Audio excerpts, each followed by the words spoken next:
A lot of people think that when you're doing the lion diet, it's going to be too expensive because you'll see a cut like that, you know, the ribeye there, that's $5.29. That ain't bad, and that's a decent-ish piece of ribeye.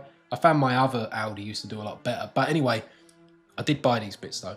But if you look in pretty much every supermarket, $2.99, you can get 500 grams of minced beef.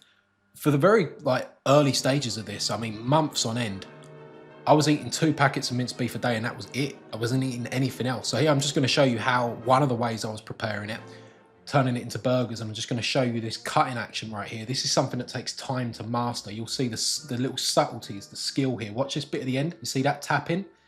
You don't get that without experience, and you'll see it again in a minute as I go through. And then we get to the end and you see that tapping. That is so that you don't end up with the minced beef sort of all falling apart. This packet especially is one that was frozen. Here we go. So, and that's why it's all sort of like slimy and stuff. This is another really cool trick for you. I don't always do this, but when I do it incredibly well with that weird bent wrist action.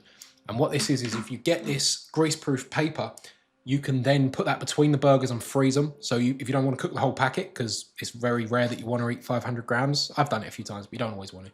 You can then make 6 burgers out of it, like what you saw me chopping it up with, and then you can put this in between it so it don't freeze together. Now, I've made too much here, but I'm just going to keep that because I only need 2, because I'm going to cook the other lot now, yeah? So look at that. Right, now, I'm going to open that back up again, and then I'm just going to take you through how I make these patties. So what you'll notice here is that there's a real sort of an art to it. You'll notice the thumb action. Look at the thumb pressing in, and you don't get that sort of action, that motion, that expertise without experience. And this comes from many days of making minced beef. And I just place that in there very gently, like a mother cradling her newborn baby. And then you'll see again with the thumb action, but also notice the wrist rotation. Notice how it's like almost like I'm giving myself a round of applause for the job I'm doing here. And that's how you got to think about it. But obviously, when you're starting out, you're not going to have this skill that I'm displaying right now. So you might not want to be kind of visualizing yourself clapping as much as maybe playing like patty cake with yourself or something, because you're not quite there yet.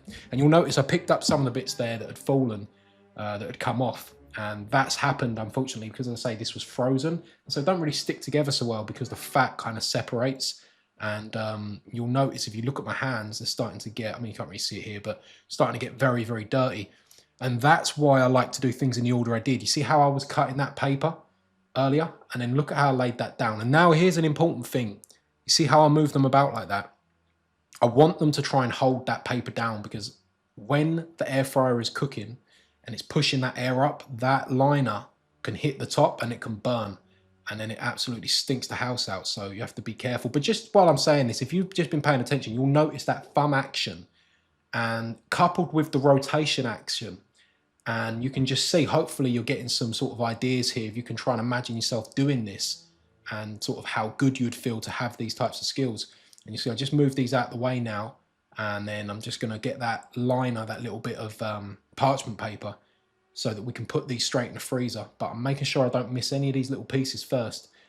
And that bit of paper comes in there, and you'll notice how I've pushed that down. It fits it quite well, really. And now we're going to go again, and we're going to be giving ourselves a round of applause. We've got that rotation action, we've got that thumb action.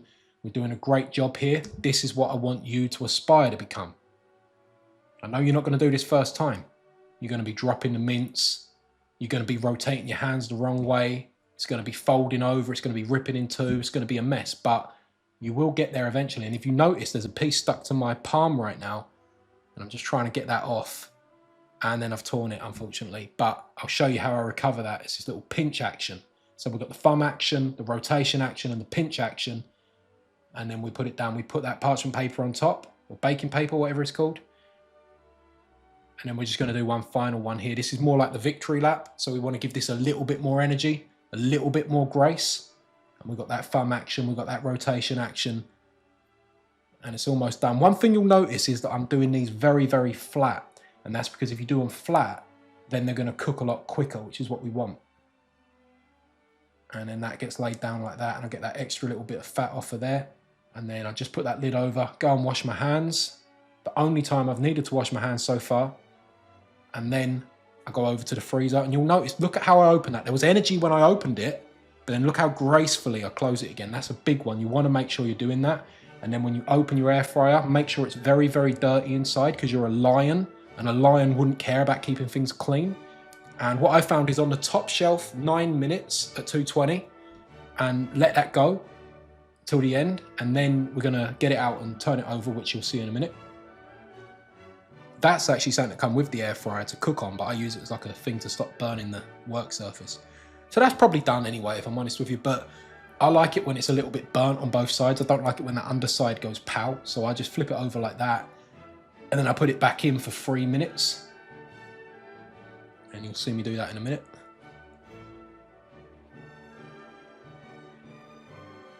There we go, look at this. So we can only actually do 5 minutes on this air fryer, but then I just get it out when there's 2 minutes left, which you're gonna see.